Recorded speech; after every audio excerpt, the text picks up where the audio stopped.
Vince, thanks so much for being with us. Good morning. Good morning. Thanks for having me. Of course. So let's talk about your experience as an analyst for the Junior NBA World Championships. How's it been so far?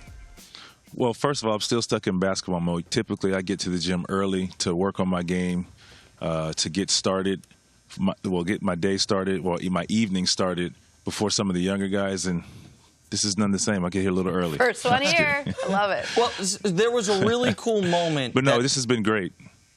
Sorry to interrupt you, Vince. There was a really cool moment that I want the audience to be able to see of you surprising the Canadian national team earlier in the week. Let me play this clip, then I want to ask you about it. Excuse me, guys. Excuse me, real quick, if you don't mind. Whoa, If you don't mind. How you doing? We're good. Everybody good? All right. I heard you guys were playing a game today, so I figured I'd come in and say hello. You doing all right? Somebody say something, man. You make me nervous here. Hello. All right, there you go. All right. Now, how cool is that, man? Wow. Holy smokes. Vince, they couldn't even talk. They were speechless. What was that moment like? I know that was the problem. I mean, when it was brought to my attention, obviously I knew I had Canada, and they said, "Hey, we got an idea," and I was like, "Let's do it." And I wasn't really sure how the reaction would go. I mean, obviously it can go one of two ways, or well, three ways. It's either they're speechless, they go crazy, or they're like, "Oh, okay, cool." So I was just hoping that they would appreciate it, which they did. It was just funny. So that's why I was like, man, y'all making me nervous. Say something. And so I was shaking the guy's hand and everything. And Coach said, shoot, please don't forget the coaches and whatnot. So it was a great moment. And I actually talked with them after the game in private. They had a tough loss, didn't play well. So I just sat there and just talked to him and just had, we had some motivational time, and guys kind of got some things off the chest and, tried to refocus to get ready for tournament play.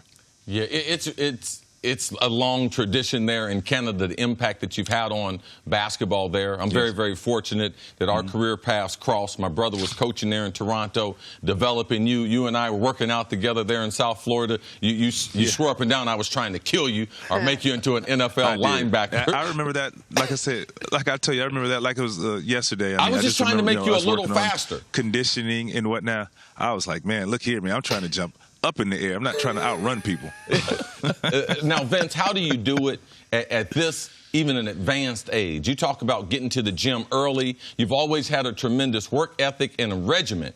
But right now, man, what motivates you to continue to play at the high level at the age that you're at? Because it's really astonishing, me viewing you from a distance. Yeah, and I think you'll agree with me when I say this, but it's just the love of the game that takes over everything. I enjoy coming to work. I enjoy the ups and downs. It hurts so good sometimes. Some mornings I wake up and you'll probably watch me walk into the gym, and like there's no way he's playing today. But it's just the love for the game. You're willing to do whatever until your body says that's enough. And I put a lot of work in the summer, and I know what it takes to be prepared. But at the same time, I can walk by a weight room throughout the day and say, I can do it later. But in the evening, reality hits and it will say to me, let's get in gear and get prepared, because I'll never disrespect the game and just play the game just because I'm able to, but not put the work in. When I play the game, and that's why I've always said, going through a team, and some people's like, oh, you're going to this team, that team, when they feel I should play for someone else or whatnot. I prepare myself to play and play at a high level. And when I'm preparing myself to play, the mentality now at year 21 is the same as year 1, year 11, and so on and so forth, as far as preparing to play, being ready to play, and going to play. Just sitting there on the bench, I mean, if that's the case, I can sit at home on the couch. Well, Vince, I want to ask you a little bit about the state of basketball today. It seems like the world is divided into two groups, those who are for an NBA super team and those who are against it. Before we get to some comments you made recently, where do you stand on super teams in the NBA? And obviously we're talking about the Golden State Warriors. I mean, it is what it is. I mean, they didn't do anything wrong as far as, the guys that they have. They did it within, the rules. So what can we say? And it just makes it tough. I mean, when you go to Golden State, you have a game in your hand. You have to play a perfect basketball game to beat them. And they've just added a weapon in DeMarcus Cousins that's little different than they had before. He has the ability to shoot the three, but his ability to score in the post and draw double teams is just astonishing. He's one of the best big men, if not the best, as far as footwork and ability to score and demanding double teams. And now you have a decision to make. Do you play him one-on-one, or do you double team him and allow all of the great shooters they have to shoot the ball? So they've just upgraded, which is scary. Vince, is it fair to the other 27 teams that, using your own words, that you would have to play a perfect game? Because that has never happened in your career before. Right. I mean, fair. I mean, it's not fair, as far as like, hey, we can't compete with this, but it's just how it goes. I mean, throughout the years, we looked at the shift. Back in the day, you can say the East was dominant. And you can just say, well, like when Shaq was in Orlando, and with that dominant team, and there's a bunch of dominant teams, the Knicks, when they were dominating, the Bulls, obviously, we would say that's unfair as well. Now, it's a different team. It doesn't have the caliber or the elite players that they have, but they were able to come together and make it happen. With super teams, if you would, we've seen super teams formed over the years that have not worked, and nobody really didn't say anything. But on paper, you would absolutely say that's not fair. But it didn't work out. They are able to put a team like this together and make it work. So kudos to them, because it could, easily go the other way, and they don't work together. They don't play together. Everybody wants to be the go-to guy, and that's not the case, and that's tough to do. So you have to give them credit for putting a team like that together and making it work. Vince, you said earlier this week that the era you're from, guys don't team up like this. Mm-hmm. And I agree with you that in no era have we ever seen a guy of Kevin Durant's caliber join a team that had won as many games or was already a champion. But across almost all eras, we've seen guys, respectfully, at your phase of their career, much closer to the end than the beginning, join on with the team that is the best chance to win a title.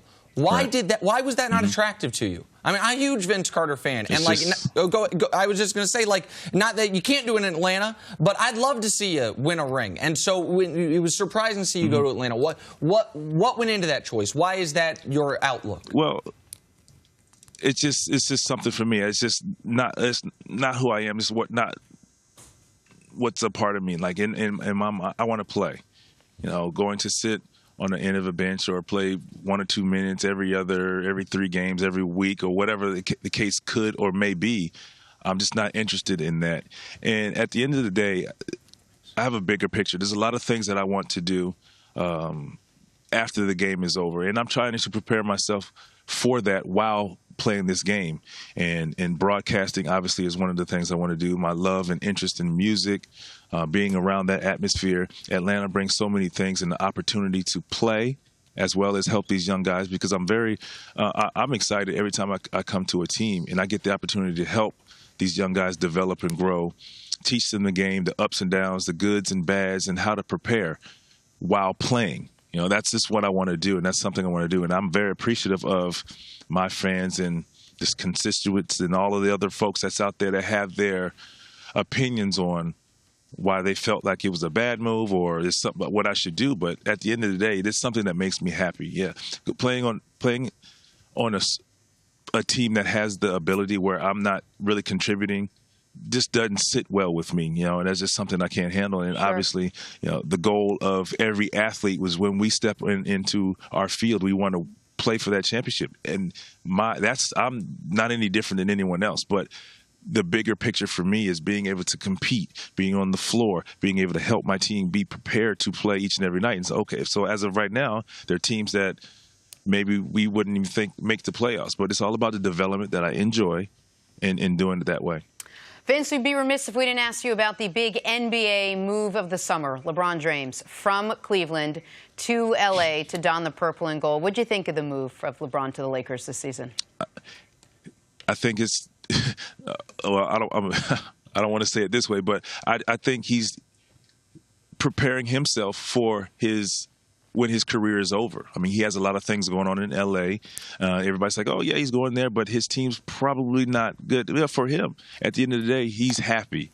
That's what it's all about, happiness. You want to be able to come to work every day and you're excited about coming to work. I mean, Chris, I think in your career you can say maybe 1 or 2 times that you've gone to work not happy. It's like, man, I got to go to work today. I don't want that feeling. LeBron James does not want that feeling. He wants to come to work excited each and every day, whether they're on a 10-game winning streak or on a 10-game losing streak. So his decision makes him happy, and I'm all for it. Yeah, now, Vince, because of the length of your career, you've been very, very fortunate that there were days you came to work, and on the other side of the court, there were a player like Michael Jordan, your brother from North Carolina, players like Kobe Bryant, and then also recent greats, LeBron James. Give me one thing in our last question that you have learned from all 3 of those.